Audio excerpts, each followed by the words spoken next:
Welcome back software builders. हमारी इस journey में अभी तक हमने काफ़ी अमेजिंग चीज़ें कवर की हैं। सेक्शन 3.4 में हमने फंडामेंटल टूल एरर हैंडलिंग को एक्सप्लोर किया, जिसमें हमने अपने इंडिविजुअल टूल्स को बेसिक पायथन एक्सेप्शन स्केच करना और हमारे एलएलएम कोर को क्लीन एरर मैसेजेस वापस भेजना सिखाया। सेक्शन 12.3 में हमने ओपन टेलीमेट्री ट्रेसेस सेटअप किए ताकि हम अपने एजेंट इकोसिस्टम में हर टूल कॉल, मॉडल इन्वोकेशन और स्टेट अपडेट को मॉनिटर कर सकें। फिर सेक्शन 16.4 में हमने स्टैंडर्ड HTTP एरर कोड्स को ध्यान से देखा, खासकर वो परेशान करने वाले रेट लिमिटिंग और सर्विस अवेलेबिलिटी स्पाइक्स जैसे 4292 मेनी रिक्वेस्ट्स और 503 सर्विस अनअवेलेबल। और फाइनली चैप्टर 14 में हमने गूगल क्लाउड रन के अंदर अपने एजेंट रनर्स को स्केल करने में महारत हासिल की। अब इन सभी पीसेज को एक साथ एक ही जगह पर लाने का समय आ गया है। जब आप मल्टी एजेंट गूगल एडी के एप्लीकेशंस को प्रोडक्शन में डिप्लॉय करते हैं, तो आपको डिस्ट्रीब्यूटेड सिस्टम्स का एक अनरिटन लॉ जल्दी ही समझ आ जाता है कि अगर नेटवर्क पर कोई चीज़ फेल हो सकती है, तो वह संडे को 3 AM पर ही फेल होगी। एक ट्रेडिशनल वेब ऐप में अगर कोई थर्ड पार्टी API डाउन हो जाती है, तो एक सिंगल यूजर को 500 इंटरनल सर्वर एरर पेज दिखता है। वह अपने ब्राउज़र को रिफ्रेश करता है और आगे बढ़ जाता है। लेकिन एक एजेंटिक वर्कस्पेस में, जहां एक ऑर्केस्ट्रेटर एजेंट सब एजेंट्स को टास्क डेलीगेट कर सकता है, जो खुद 4 एक्सटर्नल सर्च टूल्स को इन्वोक करते हैं, डेटाबेस को क्वेरी करते हैं और जेमिनी को मल्टीपल इन्फ्रेंस कॉल्स वापस भेजते हैं, वहां एक सिंपल नेटवर्क हिकअप्स सिर्फ एक छोटा सा झटका नहीं होता। बिना सही प्रोटेक्शन के एक छोटा सा नेटवर्क ग्लिच आपके पूरे इंफ्रास्ट्रक्चर में एक कैटास्ट्रॉफिक और कास्केडिंग मेल्टडाउन शुरू कर सकता है। इस सेक्शन में हम exponential back off, randomized jitter और स्टेटफुल सर्किट ब्रेकर पैटर्न का यूज करके गूगल एडी के टूल कॉल्स और रनर इन्वोकेशंस के लिए एक industry grade fault tolerant execution wrapper बनाने जा रहे हैं। अपनी कॉफी उठाइए, अपना आईडी स्टार्ट कीजिए और चलिए रेजिलिएंट सिस्टम डिजाइन में गोता लगाते हैं। Section break, the illusion of safety, try except agentic architectures में क्यों फेल हो जाता है। जब इंजीनियर्स पहली बार गूगल एडीके के साथ बिल्ड करना शुरू करते हैं, तो टूल फेलियर्स पर उनका इनिशियल रिएक्शन आमतौर पर कुछ ऐसा होता है। यह असिंक्रोनस इम्प्लीमेंटेशन किसी एक्सटर्नल सर्विस को रिक्वेस्ट भेजने के लिए एक बेसिक रिट्राई मैकेनिज्म दिखाता है। यह प्रोसेस रिक्वेस्ट को 3 टाइम्स तक अटेम्प्ट करता है और इस दौरान आने वाले किसी भी एरर को कैच करता है। अगर फाइनल अटेम्प्ट पर भी रिक्वेस्ट फेल हो जाती है, तो एरर वापस कॉलर को प्रोपेगेट हो जाता है। यह काफ़ी हार्मलेस लगता है ना? 3 टाइम्स ट्राई करें और अगर ये फिर भी फेल हो जाता है तो गिव अप कर दें। लेकिन आइए समझते हैं कि क्या होता है जब यह नैव कोड क्लाउड रन पर होस्टेड एक डिस्ट्रीब्यूटेड एजेंट नेटवर्क के अंदर रन करता है। इमेजिन कीजिए कि आपके एजेंट सिस्टम को इनकमिंग यूजर रिक्वेस्ट्स का एक सर्ज मिलता है। अचानक एक एक्सटर्नल API जिस पर आप रिलाई करते हैं, मान लीजिए एक स्टॉक टिकर सर्विस या एक वेक्टर डेटाबेस 4292 मेनी रिक्वेस्ट्स या 503 सर्विस अनअवेलेबल रिटर्न करना शुरू कर देता है। यहां बताया गया है कि यह डिजास्टर स्टेप बाय स्टेप कैसे सामने आता है। कंपाउंडिंग रिट्राई स्टॉर्म्स, अगर एजेंट A एजेंट B पर रिलाय करता है और एजेंट B 3 एक्सटर्नल टूल्स पर रिलाय करता है, तो हर टूल के अंदर एक सिंपल 3 रिट्राई लूप एक मल्टीप्लिकेटिव इफेक्ट क्रिएट करता है। 1 इनकमिंग यूजर रिक्वेस्ट आसानी से 927 या 81 rapid fire retry attempts spawn कर सकती है उस अपस्ट्रीम सर्विस के अगेंस्ट जो ऑलरेडी स्ट्रगल कर रही है। द थंडरिंग हर्ड, जब hundreds of cloud run container instances बिल्कुल सेम सेकंड पर रेट लिमिट हिट करते हैं और वे सभी एक फिक्स्ड टाइम, मान लीजिए 1 सेकंड के लिए स्लीप करते हैं, इससे पहले कि वे साइमल्टेनियसली रिट्राई करें, तो वे टारगेट सर्वर को सिंक्रोनाइज्ड वेव्स में स्ट्राइक करते हैं। यह टारगेट सर्विस को पूरी तरह से ओवरवेल्म कर देता है, जिससे यह कभी रिकवर नहीं हो पाती। टोकन बर्नआउट और बिलिंग ब्लोट, जब आपके के टूल्स रिट्राई लूप्स में फंसे होते हैं, तो आपका मास्टर LLM रनर आइडल बैठा रहता है या लगातार पार्शियल स्टेट कॉन्टेक्स्ट्स को रीइवैल्यूएट करता रहता है। गूगल क्लाउड रन में एक्टिव एग्जीक्यूशन टाइम के पैसे लगते हैं। इससे भी बदतर यह है कि अगर कोई एजेंट बार बार होने वाले पार्शियल फेलियर्स से कंफ्यूज हो जाता है, तो वह LLM को रीप्रॉम्प्ट करना शुरू कर सकता है, जिससे चंद मिनटों में ही मिलियंस ऑफ जेमिनी इनपुट या आउटपुट टोकन्स बर्न हो जाते हैं। हैंगिंग इवेंट लूप्स एक एसिंक्रोनस पायथन एनवायरनमेंट में, जैसे कि गूगल एडीके को पावर देने वाला अनमैनेज्ड सिंक्रोनस टाइमआउट्स या रनअवे रिट्राइज इवेंट लूप्स को ब्लॉक कर देते हैं। आपके क्लाउड रन इंस्टेंसेज की मेमोरी या सॉकेट कनेक्शंस खत्म हो जाते हैं, जिससे कंटेनर क्रैश हो जाते हैं और आपके पूरे जीसीपी प्रोजेक्ट में कैस्केडिंग आउटेजेस होने लगते हैं। इस चेन रिएक्शन को शुरू होने से पहले ही रोकने के लिए हमें एक डिफेंस स्ट्रेटेजी की जरूरत है जो 2 मेन पिलर्स पर बनी हो: एल्गोरिथमिक पेशेंस यानी बैक ऑफ प्लस जिटर, और स्ट्रक्चरल आइसोलेशन यानी circuit breaking. Section break layer 1, exponential back off और रैंडमाइज्ड जिटर। जब कोई सर्वर हमें 4292 मेनी रिक्वेस्ट्स कहता है तो वह हमें बैक ऑफ करने के लिए कह रहा होता है। एक्सपोनेंशियल बैक ऑफ का मतलब है कि हर लगातार फेलियर के साथ हम दोबारा कोशिश करने से पहले वेट टाइम को डबल करते हैं। मैथमेटिकली अटेम्प्ट n के लिए base sleep duration T sleep को इस तरह डिफाइन किया जाता है: टी स्लीप टी मैक्स और T base times 2 to the power of n के मिनिमम के इक्वल है, जहां टी बेस आपका इनिशियल डिले है जैसे 0.5 सेकेंड्स और टी मैक्स एक मैक्सिमम सीलिंग है जैसे 30 सेकेंड्स, ताकि आपका एजेंट अटेम्प्ट नंबर 12 पर 2 आवर्स के लिए सोने न चला जाए। एक्सपोनेंशियल बैक ऑफ ही काफ़ी क्यों नहीं है जिटर की ज़रूरत? अगर 1000 cloud run instances time TT220 पर एक रेट लिमिट एरर का सामना करते हैं और वे सभी डिटर्मिनिस्टिक एक्सपोनेंशियल बैक ऑफ का यूज करते हैं, तो वे सभी ठीक 1 सेकेंड वेट करेंगे, T=2 पर एक साथ रिट्राई करेंगे, फेल होंगे, 2 सेकेंड्स वेट करेंगे, T=3 पर एक साथ रिट्राई करेंगे, फिर से फेल होंगे, और T=7 पर रिट्राई करने के लिए 4 सेकेंड्स वेट करेंगे। इस पीरियोडिक हैमरिंग को थंडरिंग हर्ड प्रॉब्लम कहा जाता है। यह डायग्राम बिना जिटर के डिटर्मिनिस्टिक रिट्राइज के कॉन्सेप्ट को इलस्ट्रेट करता है, जहां मल्टीपल क्लाइंट इंस्टेंसेस में एक ही समय पर फेलियर आता है और वे आइडेंटिकल इंटरवल्स पर रिट्राई करते हैं। क्योंकि वेट टाइम्स में कोई रैंडमनेस ऐड नहीं की गई है, इसलिए रिट्राइज परफेक्टली अलाइन हो जाते हैं, जिससे ट्रैफिक की सिंक्रोनाइज्ड वेव्स क्रिएट होती हैं जो डाउनस्ट्रीम सर्विस को ओवरवेल्म कर सकती हैं। इस पैटर्न को तोड़ने के लिए हम रैंडमाइज्ड जिटर इंट्रोड्यूस करते हैं। एग्जैक्ट कैलकुलेटेड ड्यूरेशन के लिए सोने के बजाय हम 0 और हमारी एक्सपोनेंशियल लिमिट के बीच एक रैंडम वैल्यू चुनते हैं। इसे फुल जिटर के रूप में जाना जाता है। टी जिटर्ड स्लीप 0 और टी मैक्स और T base times 2 the power of n के मिनिमम के बीच की एक रैंडम वैल्यू के इक्वल है। यह डायग्राम रैंडमाइज्ड रिट्राई डिलेज के कॉन्सेप्ट को दिखाता है और यह डेमोन्स्ट्रेट करता है कि कैसे मल्टीपल फेलिंग प्रोसेसेस अपनी नेक्स्ट रिक्वेस्ट अटेम्प्ट करने से पहले अलग अलग रैंडम टाइम के लिए वेट करते हैं। इन रिकवरी अटेम्प्ट्स को ओवर टाइम स्प्रेड करने से सिस्टम डाउनस्ट्रीम सर्विसेज को ओवरवेल्म होने से बचाता है और उन्हें सक्सेसफुली रिकवर होने में मदद करता है। समय के साथ रिट्राइज को स्मूथली स्प्रेड करके डाउनस्ट्रीम सर्विसेज को अपनी क्यूज को क्लियर करने और रिकवर करने के लिए जरूरी ब्रीथिंग रूम मिल जाता है। Section break layer 2, the circuit breaker pattern. Back off और जिटर टेम्परेरी नेटवर्क हिकअप्स के लिए बहुत अच्छा काम करते हैं, लेकिन क्या होगा अगर कोई एक्सटर्नल सर्विस 1 घंटे के लिए पूरी तरह से डाउन हो जाए? लगातार रिट्राई करते रहना, यहां तक कि एक्सपोनेंशियल बैक ऑफ के साथ भी, कीमती समय और कंप्यूट रिसोर्सेज को बर्बाद करता है।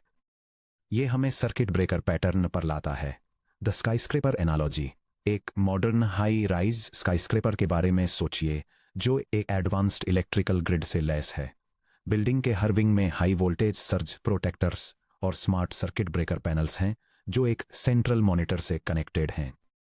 अगर वेस्ट विंग के HVAC कंट्रोल सिस्टम में एक मैसिव शॉर्ट सर्किट होता है तो लोकल सर्किट ब्रेकर तुरंत ट्रिप होकर ओपन हो जाता है। उस स्पेसिफिक विंग की इलेक्ट्रिकल करंट सप्लाई तुरंत कट ऑफ हो जाती है। क्यों? क्योंकि अगर करंट उस शॉर्ट सर्किट से लगातार पास होने की कोशिश करता रहा तो हीट कॉपर वायरिंग को पिघला देगी, पूरी बिल्डिंग के सेंट्रल पावर जनरेटर को ट्रिप कर देगी और पूरे स्काईस्क्रेपर को पूरी तरह से अंधेरे में डुबो देगी। एक बार जब इलेक्ट्रिकल सिस्टम डिटेक्ट कर लेता है कि फॉल्ट क्लियर हो गया है या एक कूलडाउन पीरियड के बाद, यह चेक करने के लिए एक छोटा low voltage test current pass होने देता है। अगर टेस्ट सक्सेसफुल रहता है तो ब्रेकर रीसेट हो जाता है और पूरी पावर रिस्टोर हो जाती है। अगर यह फेल हो जाता है तो बिल्डिंग को सेफ रखने के लिए ब्रेकर ओपन ही रहता है। यह डायग्राम सॉफ्टवेयर इंजीनियरिंग में सिस्टम फेल्योर्स को मैनेज करने के लिए यूज होने वाले सर्किट ब्रेकर पैटर्न की स्टेट मशीन को दिखाता है। यह क्लोज्ड स्टेट से स्टार्ट होता है जहां सारा ट्रैफिक नॉर्मली पास होता है। अगर फेल्योर्स एक सेट थ्रेशोल्ड से ज्यादा हो जाते हैं तो सिस्टम ओपन स्टेट में ट्रांजिशन कर जाता है, जो आगे के स्ट्रेन को रोकने के लिए तुरंत सभी इनकमिंग रिक्वेस्ट्स को रिजेक्ट कर देता है। एक कूलडाउन टाइमर एक्सपायर होने के बाद यह एक सिंगल टेस्ट प्रोब भेजने के लिए हाफ ओपन स्टेट में एंटर करता है। अगर प्रोब सक्सीड होता है तो सिस्टम नॉर्मल क्लोज्ड स्टेट में वापस चला जाता है, लेकिन अगर ये फेल होता है तो ये वापस ओपन स्टेट में रिवर्ट हो जाता है। गूगल एडी के एजेंटिक सिस्टम्स में एक सर्किट ब्रेकर हमारे डिजिटल सर्ज प्रोटेक्टर की तरह काम करता है। Closed state normal operation calls external tool या मॉडल सर्विस पर बिना किसी रुकावट के जाती हैं। ब्रेकर एरर रेट्स को मॉनिटर करता है, ओपन स्टेट, ट्रिप्ड या आइसोलेटेड। जब फेलियर्स एक सेट थ्रेशोल्ड को पार कर जाते हैं, जैसे कि 5 कॉन्सिक्यूटिव एरर्स, तो ब्रेकर ट्रिप होकर ओपन हो जाता है। इसके बाद की सभी कॉल अटेम्प्ट्स बिना network requests, cloud run, compute या जेमिनी टोकन्स को वेस्ट किए तुरंत फेल फास्ट हो जाती हैं। Half open state probing recovery एक कूलडाउन पीरियड के बाद, जैसे कि 30 सेकंड्स, ब्रेकर एक ट्रायल स्टेट में एंटर करता है। यह एक सिंगल रिक्वेस्ट को पास होने देता है। अगर वह कॉल सक्सेसफुल होती है तो ब्रेकर वापस क्लोज्ड पर रीसेट हो जाता है। अगर यह फेल हो जाती है तो यह एक और कूलडाउन पीरियड के लिए वापस ओपन पर ट्रिप हो जाता है। Section break production implementation Python circuit breaker और रेजिलिएंट एग्जीक्यूशन रैपर। चलिए इन कॉन्सेप्ट्स को clean production ready Python code में बदलते हैं। हम एक fully typed asynchronous circuit breaker बनाएंगे, साथ ही एक रेसिलिएंट एग्जीक्यूशन डेकोरेटर भी, जो खासतौर पर गूगल एडी के टूल्स और रनर इन्वोकेशंस को रैप करने के लिए डिजाइन किया गया है। अपने प्रोजेक्ट में resilience.py नाम से एक मॉड्यूल बनाइए। यह मॉड्यूल असिंक्रोनस एग्जीक्यूशन के लिए एक रिलायबिलिटी फ्रेमवर्क प्रोवाइड करता है। यह 2 क्लासिक स्टेबिलिटी पैटर्न्स को इंप्लीमेंट करता है, एक सर्किट ब्रेकर और रैंडमाइज्ड डिले के साथ exponential back of. Circuit breaker consecutive errors को मॉनिटर करता है और एक फेलिंग सर्विस की तरफ आने वाली इनकमिंग रिक्वेस्ट्स को टेम्परेरी तौर पर ब्लॉक कर देता है और रिकवरी को अलाउ करने के लिए क्लोज्ड, ओपन और हाफ ओपन स्टेट्स के बीच ट्रांजिशन करता है। टास्क्स को एग्जीक्यूट करते समय एक रैपर कैलकुलेटेड वेटिंग टाइम के साथ साथ रिट्राइज अप्लाई करता है, जो एक्सपोनेंशियल तरीके से बढ़ता है, और सिंक्रोनाइज्ड ट्रैफिक स्पाइक्स को रोकने के लिए इसमें रैंडम वेरिएशन भी शामिल होता है। सिस्टम ओपन टेलीमेट्री इंस्ट्रूमेंटेशन का यूज करके इन स्टेट चेंजेस को लॉग भी करता है। सेक्शन ब्रेक रेसिलियंस को गूगल एडी के एजेंट्स के साथ इंटीग्रेट करना। अब जब हमने अपना रेसिलियंस टूलकिट बना लिया है, तो चलिए देखते हैं कि इसे एक प्रैक्टिकल गूगल एडी के वर्कफ्लो में प्लग करना कितना आसान है। मान लीजिए हम गूगल एडी के में एक फाइनेंशियल एनालिस्ट एजेंट बना रहे हैं। यह एजेंट एक कस्टम टूल पर डिपेंड करता है, जो किसी थर्ड पार्टी रेस्ट एपीआई से लाइव स्टॉक फंडामेंटल्स लाता है, जो हैवी लोड के दौरान अक्सर 429 रेट लिमिट या 503 गेटवे टाइम आउट एरर्स देता है। यहां बताया गया है कि हम अपने रेसिलिएंट डेकोरेटर को एडी के टूल लेयर में कैसे इंटीग्रेट करते हैं। यह स्क्रिप्ट डेमोन्स्ट्रेट करती है कि एक्सटर्नल सर्विस फेलियर्स से प्रोटेक्ट करने के लिए सर्किट ब्रेकर पैटर्न का यूज करके एक एआई एजेंट के लिए एक रेजिलिएंट टूल कैसे बिल्ड किया जाए। यह एक ऐसा सिस्टम डिफाइन करती है जो स्टॉक मार्केट सर्विस के नेटवर्क रिक्वेस्ट्स को मॉनिटर करता है और एक डिले के साथ फेल्ड अटेम्प्ट्स को ऑटोमेटिकली रिट्राई करता है। अगर सर्विस कंसिस्टेंटली फेल होती है तो सर्किट ब्रेकर ट्रिप हो जाता है, ताकि टेम्परेरी रिक्वेस्ट्स रुक जाएं और सिस्टम ओवरलोड होने से बच सके। फाइनली, यह एक क्लीन इंटरफेस एक्सपोज करता है जो इन कनेक्शन इश्यूज को कैच करता है और एब्रप्टली फेल होने के बजाय आउटेज को एक्सप्लेन करने वाले clear conversational error messages return करता है। अंडर द हुड क्या होता है? चलिए एक रिक्वेस्ट के लाइफ साइकिल को फॉलो करते हैं जब थर्ड पार्टी एपीआई डाउन हो जाती है। अटेम्प्ट्स 1 से 3 tool fetch stock data raw को एग्जीक्यूट करने की कोशिश करता है। External server 503 service unavailable return करता है, jittered sleeping. Wrapper HTTP status error को कैच करता है, मार्केट एपीआई ब्रेकर को नोटिफाई करता है और एक रैंडमाइज्ड जिटर डिले कैलकुलेट करता है। फॉर एग्जांपल 0.322 सेकेंड्स, फिर 0.87 सेकेंड्स, फिर 1.64 seconds. Breaker trips 3 consecutive failures के बाद मार्केट एपीआई ब्रेकर क्लोज्ड से ओपन में ट्रांजिशन करता है। Immediate isolation, fast failure. अगले 15 सेकेंड्स में मार्केट डेटा को क्वेरी करने की कोशिश करने वाला कोई भी सब एजेंट या रनर इमीडिएटली मिलीसेकेंड्स में circuit breaker open exception receive करता है, जो HTTP नेटवर्क राउंड ट्रिप को पूरी तरह से स्किप कर देता है। LLM context awareness outer tool handler exception को कैच करता है और जेमिनी मॉडल रनर को एक क्लियर टेक्स्ट एक्सप्लेनेशन रिटर्न करता है। Tool unavailable, stock market data service में अभी आउटेज चल रहा है। टोकन और बिलिंग प्रोटेक्शन इंडेफिनेटली रिट्राई करने, क्लाउड रन इंस्टेंसेस के हैंग होने और कंप्यूट डॉलर्स वेस्ट करने के बजाय आपका एडीके एजेंट एंड यूजर को ग्रेसफुली सिचुएशन एक्सप्लेन कर देता है। Section break observing circuit breakers in open telemetry and cloud run. जैसा कि सेक्शन 12.3 में डिस्कस किया गया है, ऑटोनॉमस सिस्टम्स रन करते समय विजिबिलिटी ही सब कुछ है। जब प्रोडक्शन में कोई सर्किट ब्रेकर ट्रिप होता है तो आपकी डेवऑप्स टीम को तुरंत पता चलना चाहिए। चूंकि हमारी circuit breaker class open telemetry events के साथ इंस्ट्रूमेंटेड है, state changes automatically Google cloud trace और क्लाउड लॉगिंग में फ्लो हो जाते हैं। जब लोड के अंडर कोई सर्किट ब्रेकर ट्रिप होकर ओपन होता है तो आपके जीसीपी ऑब्जर्वेबिलिटी डैशबोर्ड में ओपन टेलीमेट्री स्पैन इवेंट कुछ ऐसा दिखता है। यह स्ट्रक्चर्ड लॉग इवेंट एक सिस्टम रिलायबिलिटी मैकेनिज्म के लिए स्टेट चेंज को रिकॉर्ड करता है। यह इंडिकेट करता है कि मार्केट डेटा इंटरफेस को मॉनिटर करने वाला एक सर्किट ब्रेकर किसी स्पेसिफिक सर्विस इंस्टेंस पर क्लोज्ड से ओपन स्टेट में ट्रांजिशन कर चुका है, जिससे सिस्टम ऑब्जर्वेबिलिटी के लिए इवेंट का एग्जैक्ट टाइम कैप्चर होता है। Circuit dot new state equals open पर एक मीट्रिक फिल्टर क्रिएट करके आप automated GCP cloud monitoring alerts trigger कर सकते हैं, जो किसी थर्ड पार्टी डिपेंडेंसी के फेल होते ही स्लैक या पेजर ड्यूटी के जरिए आपकी टीम को नोटिफाई कर देंगे, इससे बहुत पहले कि आपके यूजर्स सपोर्ट टिकट्स फाइल करना शुरू करें। Section break looking ahead fault isolation से ग्रेसफुल डिग्रेडेशन की तरफ। कांग्रेचुलेशंस, आपने गूगल एडीके के लिए एक resilient production grade execution wrapper engineer कर लिया है।